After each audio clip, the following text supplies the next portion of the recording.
안녕하세요. 소마 50일입니다.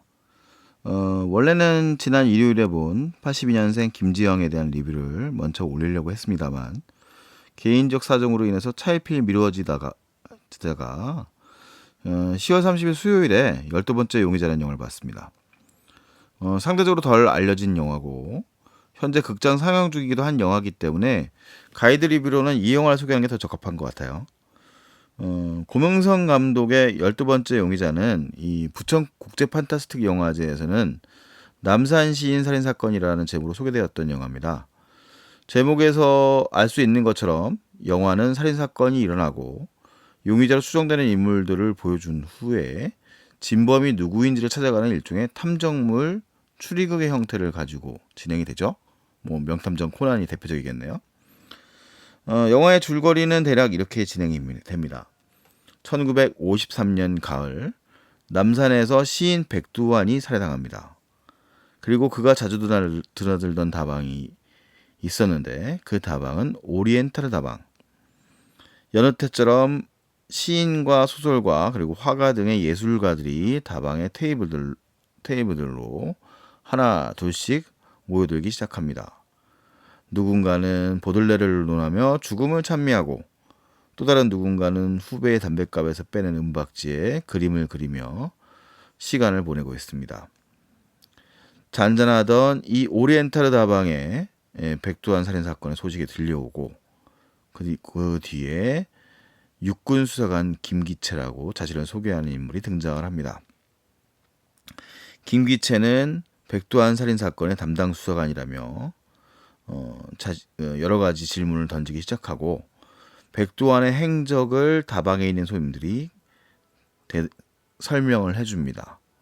그리고 조금씩 엇갈려 가고 있는 진술들이 드러나죠. 다방에 있는 이제 모든 손님들이 용의자의 반열에 오르는 순간 이 영화는 새로운 반전을 맞이하게 됩니다. 저예산 독립영화임에도 불구하고 12번째 용의자는 1953년이라는 시간을 제시하고 있습니다. 시대극이라는 얘기죠. 아시다시피 독립영화의 예산 규모에서 시대극을 구현한다는 것은 그리 쉬운 일이 아닐 것 같습니다. 그러고 보니까 이제 아무래도 이 12번째 용의자라는 영화의 배경은 오리엔타르 다방이라는 한 공간이 거의 주무대를 차지합니다. 플래시백에서 물론 다른 공간들이 등장을 하긴 합니다만 기본적으로 현재 시점의 등장인물들은 다 오리엔타르 다방에 모여 있는 거죠. 그것이 이제 이 영화의 장점이자 단점이기도 한데 앞에서 말씀드렸던 것처럼 12번째 용의자는 일종의 이제 미실 탐정극처럼 시작을 합니다. 범인은 이 안에 있다. 그것이 이제 영화적 서스펜스를 만들어내는 출발점이 되는 거죠. 당연하게도 한 공간 안에 있는 배우들의 기와 기의 충돌, 긴장감이 중요한 요소가 되겠습니다. 하지만 냉정하게 말해서 12번째 용의자가 그런 서스펜스를 잘 구축했는지에 대해서는 의문이 좀 듭니다. 영화는 등장인물들의 증언을 플래시백으로 자꾸 보여주면서 인물들의 관계를 설명해 나가는데 그 인물들의 관계가 특별하게 유대관계가 깊고 뭐 긴장감이 스며들었다고 보기는 좀 어렵습니다. 그러다 보니까 그 팽팽한 긴장감이 충분히 좀 살아나지 않는다는 그런 느낌이 들죠. 또 이제 그러면서 이 영화는 아무래도 연극적이다라는 말을 할 수밖에 없을 것 같은데 그 연극적이라는 말은 이제 부정적이라기보다는 순수하게 이제 그 캐릭터와 캐릭터 간의 충돌을 통해서 심리적 긴장감을 조성한다는 측면이 중요하다는 거겠죠. 대표적인 성공적인 사례가 이 영화에도 큰 영향을 준 것으로 보이는 시드니 루멧의 12명의 성난 사람들이라고 라는 영화가 있을 겁니다. 그런 측면에서는 이 12번째 용의자는 이 살인사건이라는 주제를 놓고 있음에도 불구하고 인물과 인물 사이의 그런 화학작용의 힘이 떨어져 보이는 것이 사실입니다. 그러다 보니 이 전반부 영화가 거의 이제 양분되는데 그 전반부의 힘이 부족한 면이 있죠. 하지만 이제 이 영화의 장점은 영화의 중후반부의 반전 이후에 등장을 하게 됩니다. 뭐 스포일러가 될 내용들이 많기 때문에 자세히 설명을 해드릴 수는 없는데, 영화의 성격은 이제 전반부의 실내 추리극에서 중반부는 이제 점차 스릴러물의 형태로 변해갑니다. 영화는 이제 그 정확히 김상경 배우가 연기하는 김기채가 문을 열고 닫는 장면에서부터 크게 변화하는데, 그건 이 영화가 전반부에는 숨겨놨던 영화적 주제와 맞닿아 있습니다. 뭐 간단히 시놉시스를 좀 읽어보신 분들이라면 아실 수 있겠지만, 이왕이면 좀 사전 정보 없이 이 영화를 보시는 것이 좋을 것 같습니다. 그걸 좀 알고 모르고는 영화적 재미와 형식에 있어서는 좀 상관이 있을 것 같아요. 뭐 간단히 힌트를 드리자면 이 영화의 시간적 배경 1953년이죠. 그 배경과 연관이 있을 것 같습니다. 12번째 용의자는 아주 잘 만들어진 스릴러라고 할 수는 없습니다.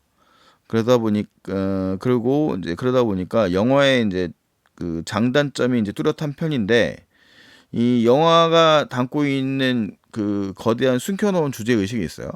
그 주제 의식이 너무 선명하다 보니까 그것이 이제 가끔 영화적 대사로, 영화 속의 이제 대사들로 설명이 되고 있는데, 지나치다 싶은 부분들이 좀 있는 것이 사실입니다.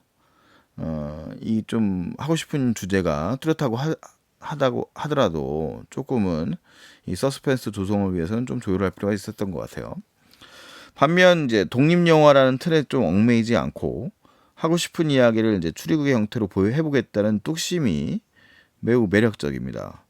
영화의 규모에 비해서는 김상경, 허성태, 박선영, 김동영 등 충무로의 이제 이름 있는 배우들이 영화의 밸런스를 잘 잡아주고 있고, 중후반부의 주제를 풀어나갈 때는 꽤 휘몰아쳐 나가는 연출 역시 꽤 매력이 있습니다. 뭐 1년 동안 이제 우리가 상영되는 모든 영화들이 올해 이제 벌써 보여줬던 걸작들이 있어요. 뭐 기생충이나 조커, 버스 같은 영화들이 있는데, 그런 영화들일 수는 없는 것 같습니다. 그럴 수도 없고요.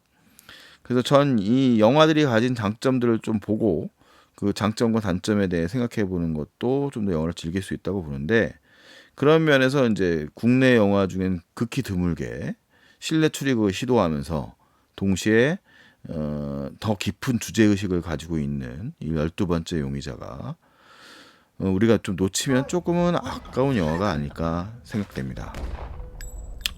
아직 극장 상영 중이니까요. 뭐 찾아보실 분들은 좀 찾아보시면서 매력을 좀 느껴보시기 바랍니다. 이상 소마 51의 가이드 리뷰였습니다. 다음 리뷰로 만나 뵙도록 할게요. 확실한가요? 왜 그렇게 확신하시죠? 다른 것 같아요. 제가 본 것과. 여러분 모두 용의선상에 있으니 억지 추리 갖다 대고 그것도 수사라고 하는 거예요. 이야기는 지금부터니까요. 기억이라는 게 원래 명확하지 않죠. 나는 안 죽였어. 이 형은 절대 그런 인간 아니에요. 전 모르는 일입니다. 두 사람 죽음 진실이 뭐야?